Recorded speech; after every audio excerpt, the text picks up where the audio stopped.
Shabbat Shalom, everyone. After the week we've had, I think it is very important to share some thoughts with you, some words to reassure you that our community is here, our community is strong, and we gather together in good times and bad, when it is easy to step outside and when it is difficult. I'm thinking about the mob, the seditious group that attacked the capital of the United States. And I've heard from many of you your thoughts and your feelings about what happened on Wednesday. I've heard a lot of anger, a lot of fear, concern for our country, concern for our future, and I share all of those feelings.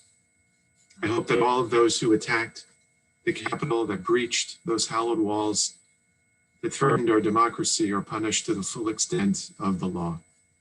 I hope that those who set the stage for this, who lit the spark of this fire with their words, with their actions, are punished as well.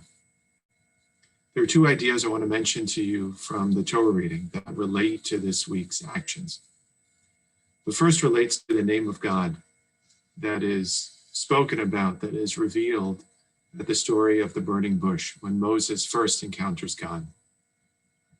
When Moses first encounters God, God says to him, or Moses says to God, please tell me your name so that when I go to the Israelite nation in slavery and I tell them that you are going to redeem them, I can say your name. And God says very famously, Eheyeh Asher Eheyeh.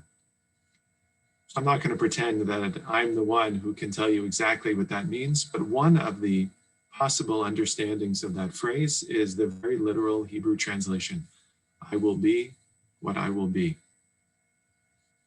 Rashi, in his commentary on that phrase, focuses on that idea. And he says it means, Eheyeh imam b'tzara zo, asher eheyeh imam b'shibud sha'ar malchuyot. I will be with them during this difficult time, just as I will be with them in future difficult times. Eheyeh imam, I will be with them. What Rashi is saying here is that our God, the Israelite God, is an involved God, is a God that is with us in the trenches, in all of the problems and the tsuras that we have in this world. Our God is not like some of the other ancient understandings of God who stands apart, who stands away, who is not involved in this world. Our God is involved. The idea that God sits with us in our sorrow, that God sits with us in our anger, that God joins us in this world is a fundamentally Jewish idea because it lends itself to the notion that God understands that the world is not perfect. God understands that the world that is not the world as it should be. And God joins us and looks around at us and says, I will be here with you. And implied for me in that phrase is, I will be here with you, but the change is up to you. You need to take this world from where it is to where it is supposed to be. Just think about the fact that Judaism, as we see in the Torah, believes in the promised land, believes and pushes us toward that promised land throughout all 5 books of the Torah, and yet the promised land is never reached, at least not in the Torah. The Torah ends with the end of the book of Deuteronomy, the end of Dvarim, with the Israelite nation just on the outskirts, on the shores of the Jordan River, just about ready to reach over. And yet the book ends. It is only in the book of Joshua that we actually cross over back into the land of Israel. I don't think that's just a lesson about geography or about the proper time to enter the land of Israel. I think that's also a lesson about Judaism. Judaism is a religion that respects the past, cares about the past, and yet is always looking forward, is always trying to tell us we shouldn't focus only on what was. We should instead be looking forward at what will be. And as I look around our country, I see not only what is or what was, but I look forward to what will be. And I hope you will join me in that vision.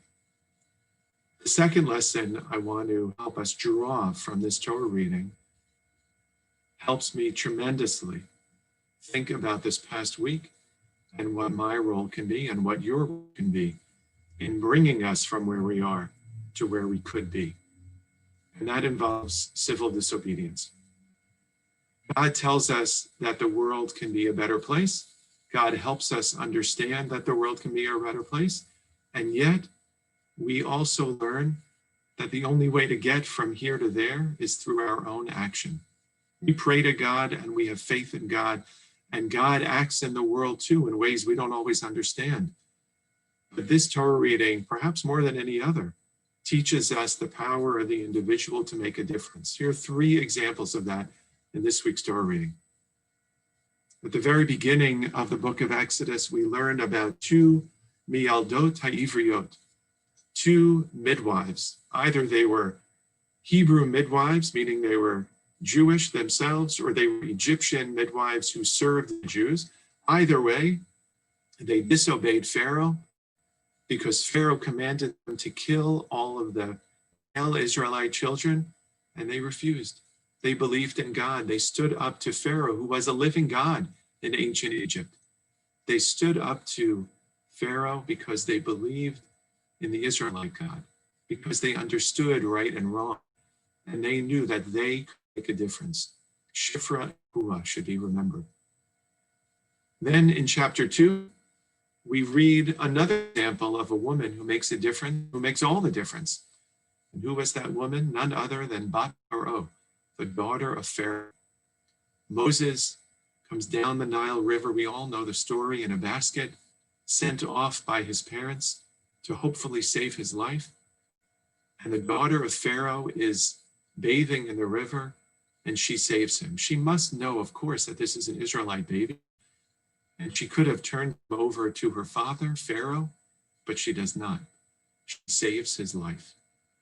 She saves him out of an act of disobedience to her father, out of an act of faith, perhaps in God, out of an act in understanding the difference between right and wrong. Bat Paro, later known as Batya, the daughter of God, in the rabbi's tradition, knew the difference between right and wrong and acted on it.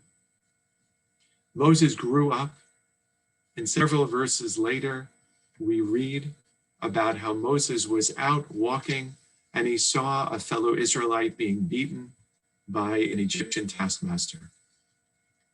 What did Moses do? Moses looked around to see if there was anyone there. And when he saw that there was no one there, he killed the Egyptian taskmaster to make him stop hurting the Israelite slave. The rabbis ask, is it possible that there was no one there when Moses looked around in this huge budding metropolis where Moses lived? How could it possibly be that there were no other slaves or no other Egyptians there? It must mean, they said, that when the Torah says, Vayifen kol vacho, that Moses looked this way and that to see if there was anyone there, what the Torah really meant was not that there was no one there, but that there was no one there who was willing to act. There was no one there who was willing to stand up and to take action. We learn from this story and from all 3 of these stories the power of each individual to make a difference in the world. The power of each one of us to make a difference and to help the world change and transform from what is to what can be. In the aftermath of this week, I really understand that this is a week we all want to behind us, and that Judaism understands that looking forward is the right way we should move, but we cannot let a future orientation, meaning an understanding that the future is important, be a substitute for dealing with the problems we have at hand. We cannot put our head in the sand and pretend that what happened did not happen. I hope again that all of those who committed these terrible acts are punished to the full extent of them. I hope that this terrible week can re-enthuse people with an understanding that democracy matters. Democracy and a peaceful transfer of power should not be taken for granted. I hope that each one of us learns that we should be like Shifra and Puah. We should be like Bat Paro, and we should be like Moses, who stand up for what they believe in, who stand up and who demonstrate that they have the power to achieve their own goals. I hope that each one of us understands that we have that power to achieve our own goals, that we should stand up and be counted. We should let our elected officials know what we think. And when there are protests, when there are rallies, if we agree with what is being protested about and rallied about, we should be there to make our voice heard and to have our bodies counted, to make sure that everyone knows that we understand what it means to stand up and believe in. Shabbat Shalom.